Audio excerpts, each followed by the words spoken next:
안녕하세요. 곽복선 교수입니다. 오늘은 원포인트 중국 역사, 현실의 정치가 관중이란 제목으로 말씀드리겠습니다. 관중은 여러분 관포지교라는 사자성어로 우리에게 너무 잘 알려져 있는 인물입니다. 중국 역사에서 가장 유명한 재상, 그러면 바로 관중이 꼽힙니다. 여러분이 삼국지를 통해서 잘 아시는 제갈공명도 본인의 생애 속에서 모델로 삼았던 사람이 바로 관중입니다. 그래서 제갈량은 늘 나는 관중과 아기가 되고 싶다는 얘기를 했습니다. 이 관중은 무려 42년 동안 재상의 지위에 있으면서 자기의 주군인 제환공을 춘추 5패 중에 처음 자리에 가도록 만들었던 인물입니다. 사실 관중은 어려서는 포수가라는 친구와 함께 장사를 했습니다. 지금으로 치면 상인이죠. 그래서 중국의 여러 지역을 돌아다녔습니다. 그 당시로 보면 제나라인데요. 제나라의 여러 지역을 돌아다니면서 수많은 사람과 만나고 수많은 상황을 겪고 또 백성들이 어떻게 사는지를 자기 눈으로 다 보았습니다. 그래서 그는 나중에 정치를 할 때에 본인이 상인으로서 겪었던 일들을 다 기억하고 백성들을 위해서 수많은 현실적인 정치를 했습니다. 사실 정치가들이 지금처럼 정치 전문꾼들이 아니라 예전의 정치가들은 백성들의 생활 속에서 본인들이 겪었던 것을 정치 속에서 어떻게 풀어갈 것인가 이렇게 고민했던 정치가들입니다. 관중이 그 신뢰인데요. 관중과 포수과의 관계는 관포지교라는 사자성어로 너무 유명합니다. 잠깐만 소개를 드리면 관중은 자기 아버지가 대구에 벼슬을 했기 때문에 상당한 집안이었습니다. 특히 성이 원래 희씨입니다. 희씨는 주왕실의 성인데요. 즉 쉽게 말씀드리면 왕족의 후손이었지만 아버지가 일찍 죽고 어머니만 모시고 아주 고달픈 삶을 시작했습니다. 그런데 그때 그를 알아주고 그를 도와줬던 사람이 바로 포수가입니다. 이 포수가는 관중의 사람됨을 알고 있었기 때문에 같이 장사를 하고 돈을 벌더라도 관중에게 더 목을 많이 줬습니다. 그리고 관중이 전쟁터에 나가서 싸우는 척 하다가 몇 번이나 도망을 왔는데요. 사람들이 비겁하다고 욕을 할 때에 포수관은 항상 감싸줬습니다. 관중은 자기가 죽으면 모친 혼자 이 험한 세상을 살아갈 수 없기 때문에 도망와서 모친을 모시려고 했던 것이다. 그리고 관중은 이상할 정도로 본인이 계획하는 사업마다 전부 실패했습니다. 그래서 옆에 있는 사람들이 전부 저 관중은 정말 재능이 없는 사람이다. 이렇게 이야기를 했을 때 포수관은 늘 감싸주면서 그렇지 않다. 관중이 때를 얻으면 정말로 큰일을 할 제목이다. 그래서 저희는 그 관포지교라는 말을 쓰고 있습니다. 그래서 관중은 심지어 나를 낳아준 자는 부모지만 나를 키워준 자 그리고 나를 알아주는 자는 포수가라고 말할 정도였습니다. 그런데 그 당시 제나라의 상황을 잠깐만 살펴보시면 제희공이 죽고 그의 세 아들이 있었는데요. 장자인 제양공, 그리고 둘째가 공자 규, 그리고 셋째가 훗날 환공이 되는 공자 소백입니다. 제양공은 역사 속에서 상당히 희한한 인물 또는 음탕한 인물로 알려져 있지만 나름대로 정치는 잘했던 사람입니다. 그런데 자기 이복 여동생인 문강이라는 여자를 너무 사랑했기 때문에 어려서부터 아주 애매한 관계였습니다. 그런데 이 문강이 노환공한테 시집을 갑니다. 근데 그 문강을 사랑했던 제양공이 그 부부를 초청해서 남편이 잠든 사이에, 즉 자기의 매제가 잠든 사이에 자기 여동생과 정사를 갔습니다. 그게 이제 발각이 됐는데 결국은 제양공이 노환공을 죽여버립니다. 그래서 양국 간에 이게 문제가 생겼죠. 당시에 공자규, 즉 둘째는 노나라에 도망가 있었습니다. 그리고 셋째인 소백은 제 옆에 조그만 거라는 조그만 나라가 있었는데요. 그걸로 도망가 있었습니다. 왜냐면 제 양공이 군주의 자리에 오르면서 이 두 동생을 제거하려고 했었기 때문에 다 도망간 것이죠. 그런데 제 양공이 죽으면서 노나라의 군주는 이 공자 규를 지원했고, 거나라에 가 있던 소백은 돌아와서 제후가 되려고 했습니다. 근데 문제는 뭘까요? 공자 규에게는 그 유명한 관중이 있었고요. 소백에게는 포수가가 있었습니다. 참 두 친구 사이에 이 군주를 따로 모시게 됐는데요.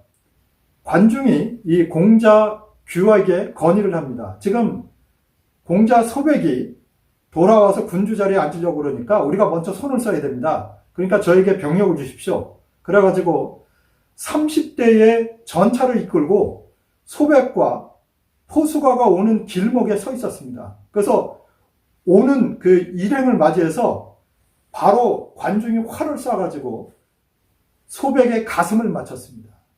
그러니까 소백이 활을 맞고 이제 쓰러져 죽었죠. 그런데 죽은 게 아니라 사실은 이 동대를 하고 있었는데 이 화살이 날아와서 맞기는 맞았는데 그 대에 맞은 겁니다. 그러니까 엄청 아팠지만 사실은 중상을 입은 게 아닌데 그 순간에 소백이 꾀를 내서 죽은 척한 것입니다. 그런데 관중은 이게 소백이 죽었으니까 됐다. 그래가지고 돌아와서 공자 규와 함께 아주 여유 있게 제 나라를 향해서 갔습니다. 사실 빨리 갔어야 되는데 6일 걸려서 가보니까 결과는 어떻게 돼 있었을까요? 포수가가 소백에게 죽은 빨리 가셔야 됩니다. 그래가지고 거기는 밤낮을 가리지 않고 달려가서 군주가 됐습니다. 그러니까 규가 돌아와 보니까 이미 군주가 서 있는 것입니다.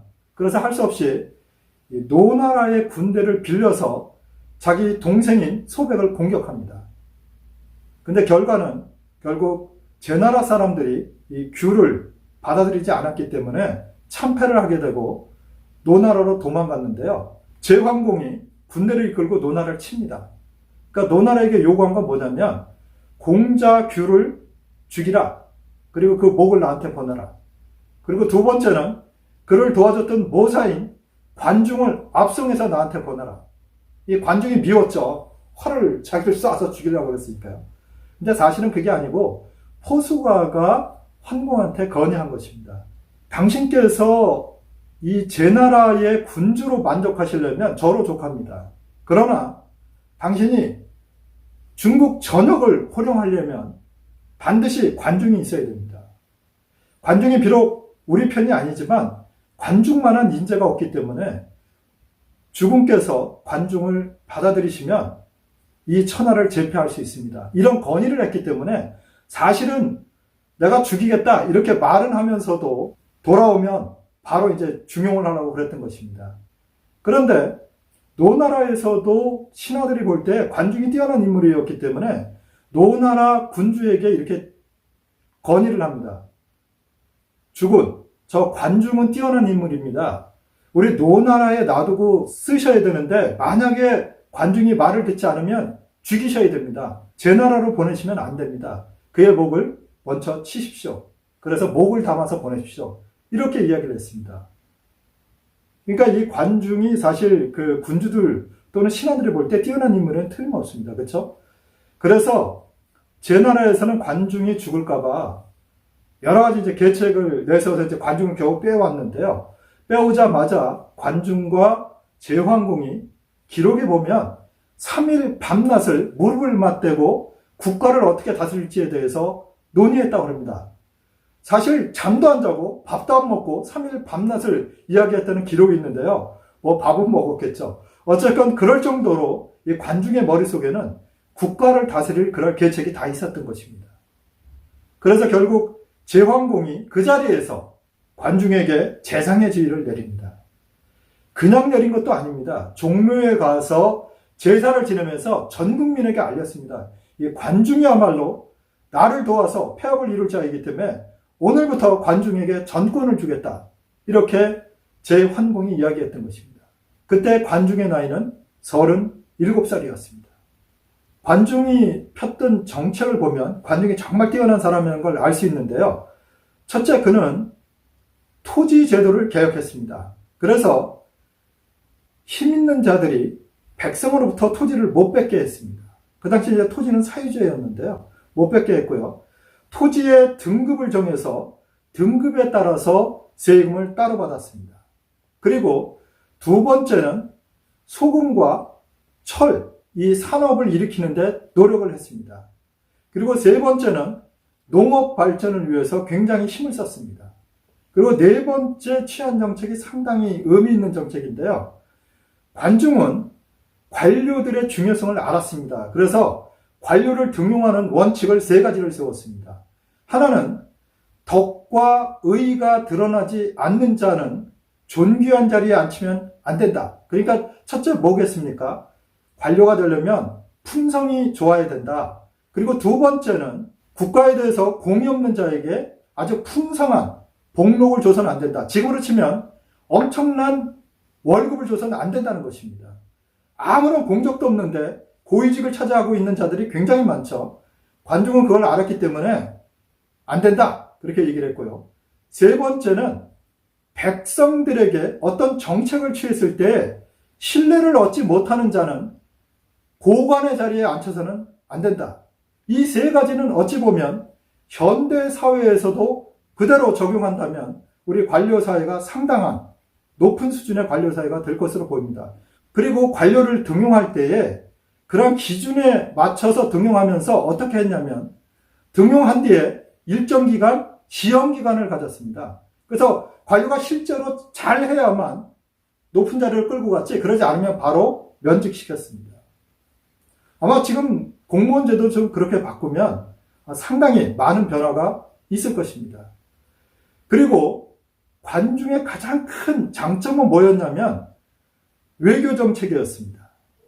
관중은 상인이었기 때문에 여러 가지 상황을 잘 알고 있었습니다. 아주 재미난 사례가 여러 개 있는데 그 중에 하나만 말씀을 드리겠습니다. 제환공 당시에 제 나라의 가장 강력한 강적은 서남 쪽에 있었던 초나라였습니다. 초나라는 엄청 큰 나라였는데요. 인구도 많고 국토도 가장 넓은 나라였습니다. 그런데 제환공은 이 초나라를 치고 싶었습니다. 그러나 제 나라의 국력으로 초나라를 치기에는 무리가 많았습니다. 그래서 관중에게 그 얘기를 했습니다. 재상, 나는 초나라를 치고 싶은데 우리 실력으로 이거 도저히 안 될 것 같소. 무슨 좋은 대책이 없겠어? 그랬더니 관중이 빙그레 웃으면서 주군, 걱정하지 마십시오. 제가 3년 안에 초나라를 쳐부수도록 하겠습니다. 아니 어떻게 쳐부순단 말이요? 두고 보십시오. 관중이 했던 것이 뭔지 아십니까? 정말 저도 의외였습니다. 자료를 보면서. 초나라에 있는 사슴을 사와라. 아니 초나라를 치는데 초나라에 사는 사슴을 사와서 뭐 하겠습니까? 그런데 그렇게 명령을 내렸습니다. 그러니까 부하들이 다 이게 무슨 소리야? 이렇게 됐는데요. 초나라에서 사슴 한 마리에 예를 들면 150전에 팔린다 그러면 500전을 주라는 것입니다. 그러니까 더 이상하죠. 아니 이 사슴을 사오는 것도 이상한데 왜 3배나 되는 가격을 주고 사옵니까? 그랬더니 글쎄 아무 소리 하지 말고 계속 사. 그래서 제 나라에 있는 돈을 갖고 사슴을 사기 시작했습니다. 그러니까 초나라에 소문이 퍼졌죠. 제 나라에서 살아있는 사슴을 3배 가격을 주고 산다. 그러니까 어떻게 됐겠습니까? 뭐 관료들이고 농민들이고 할 거 없이 전부 산에 가서 이제 사슴을 잡기 시작했습니다. 그래서 있는 대로 다 잡아오니까 제 나라 사람들은 이상했죠. 계속 사슴이 들어오니까 저 왜 저러지? 이러고 있었는데요. 관중이 또 명령을 내립니다. 자, 초나라의 곡식을 사들여라.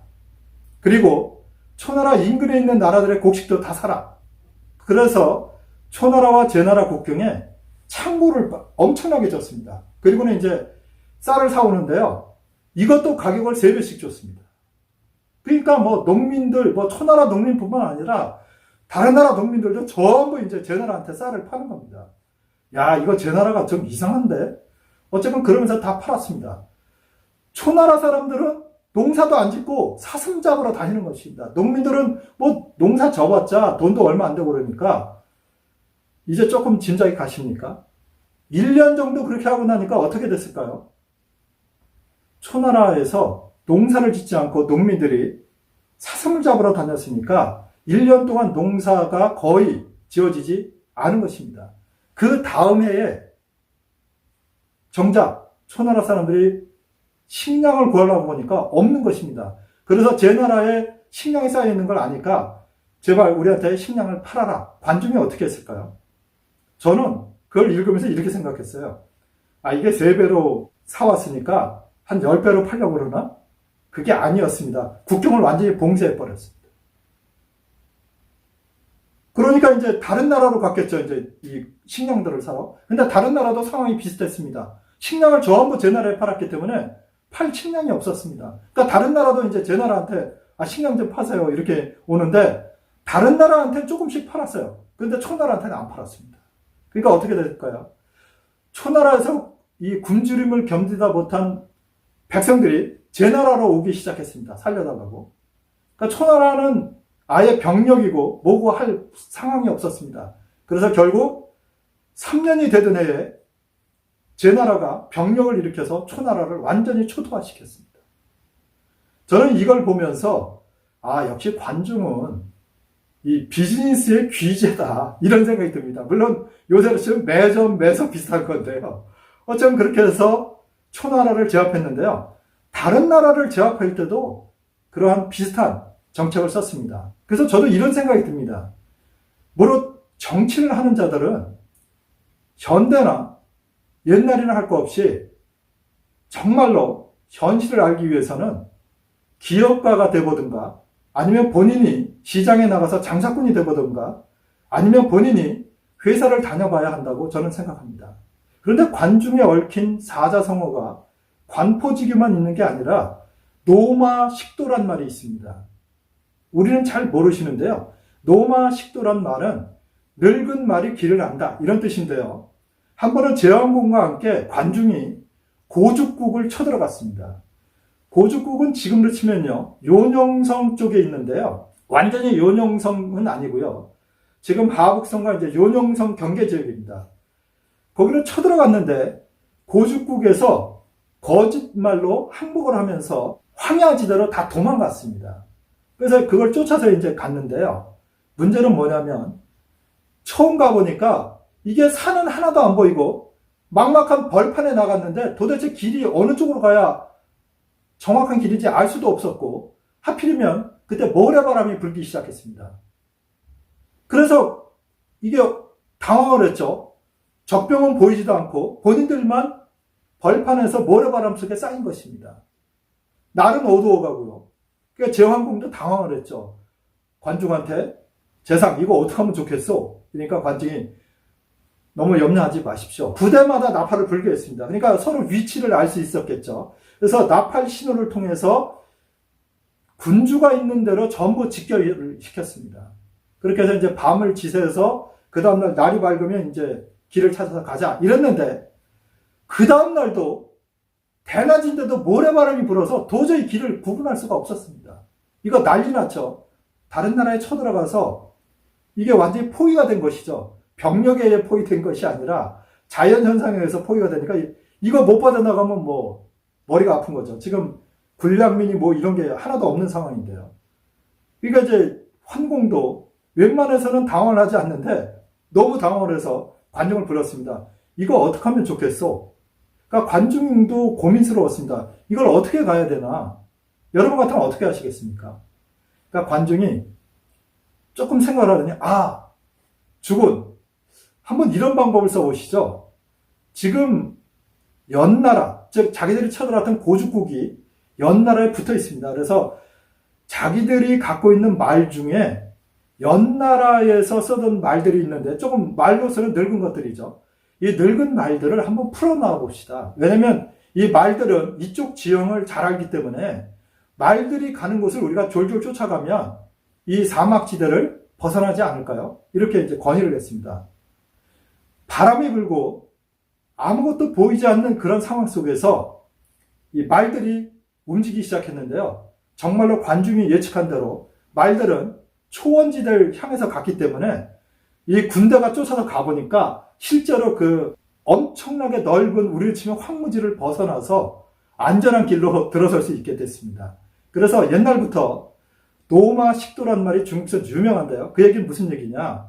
우리는 지금 60대, 70대를 일부 정치가들은 꼰대라고 욕하고 투표권까지 제한하자고 이런 소리 하는데요. 그게 아니라 인생의 경험이 풍부한 60대, 70대들이 사회를 이끌고 가지 않으면 이러한 사막에 갇혀서 모래바람 속에 있는 거나 똑같습니다. 그래서 관중이 자기도 무릎을 치면서 이 나이 든 사람들의 지혜를 앞으로 존중해야겠다, 이런 이야기를 했다는 고사가 있습니다. 오늘은 관중에 대해서 여러 가지 이야기를 많이 드렸는데요. 마지막으로 한 말씀 더 드리자면 관중과 얽힌 네 글자가 있는데요. 존, 왕, 양, 이입니다. 왕을 모시고 오랑캐들을 쳐부순다. 제환공이 춘추 5패가 됐던 주요한 이유 중에 하나는 그 당시 실권이 별로 없었던 주왕실을 높이 떠받드는 것입니다. 실제로 무력이나 국력이나 모든 면에 있어서 제 나라가 주나라는 게임이 안 되죠. 그러나 형식적으로 볼 때는 제환공은 제후고 주왕실은 왕이었기 때문에 주왕이 훨씬 높았죠. 그래서 제환공은 주변의 모든 제후들을 불러 모아서 왕한테 절을 할 때에 다른 군주들은 다 절을 하게 했는데 제환공이 세다는 걸 알고 또 제환공이 주왕실을 보호하고 있는 걸 알기 때문에 제환공한테 이런 얘기를 합니다. 그대는 나한테 신하들이 갖추는 예를 갖추지 않아도 되오. 이렇게 얘기를 해서 제환공은 마음이 뿌듯했죠. 아, 나를 이제 인정하는구나. 그때 관중이 옆에서 쿡 찌릅니다. 주군, 엎드리십시오. 주군이 강할수록 왕한테 엎드리셔야 다른 제후들이 주군을 넘보지 않습니다. 그 순간에 깨달았습니다. 이 제환공은 원래 이러고 나가려다가 폐하, 이게 무슨 말씀이십니까? 그리고 바로 납작 엎드려서 왕한테 경의를 표했습니다. 사실은 본인이 힘이 세지만 그렇게 경의를 표했던 것입니다. 그러니까 주왕실의 체면도 섰을 뿐만 아니라 다른 작은 나라들의 제후들이 야, 이게 제환공이 정말 예의를 잘 알고 우리에게 대해서도 이렇게 예의로 다 우리를 대우해 주겠구나, 이런 마음이 드니까 결국 제환공이 춘추 5패가 될 수 있었습니다. 저는 이 고사를 보면서 제환공이 물론 대단한 사람이지만 이 관중이 모든 면에 있어서 제환공을 잘 리드했기 때문에 제 나라가 강성한 국가가 될 수 있었고 제환공의 모든 정책들이 사실은 관중이 뒤에서 전부 만들어냈다는 걸 알 수 있습니다. 제가 이 시간을 통해서 수어지교라는 사자로 풀어드리면서 군주와 신하, 지금으로 치면 대통령과 장관들 또는 수상과 내각, 이게 얼마나 협조가 잘 되고 서로 잘하느냐에 따라서 국가가 흥성하냐 안 하냐 이런 얘기를 드렸는데요. 그 사례 중에 하나가 바로 제환공과 관중입니다. 중국 사람들이 지금도 가장 존경하는 인물, 그러면 제갈량을 넘어서 관중을 존경하고 있는데 이 관중에 대해서는 오늘 상당히 긴 시간을 얘기했습니다만은 사실은 그의 정책에 대해서 하나하나 되짚어 보면 해야 할 이야기가 많지만 오늘은 여기서 그치겠습니다. 오늘은 중국 역사에서 가장 유명한 그리고 가장 유능한 신하로 꼽혔던 관중, 그리고 실제로 본인이 국가를 흥성하는 계책을 만들어서 현실 정치에서 적용했고 백성들을 위해서 정책을 폈었던 현실의 정치가 관중에 대한 이야기를 드렸습니다. 다음번에는 우리 정치와 사회에 좀 더 유익한 그런 도움이 될 수 있는 인물을 찾아서 여러분에게 소개해 드리겠습니다. 시청해 주셔서 감사합니다.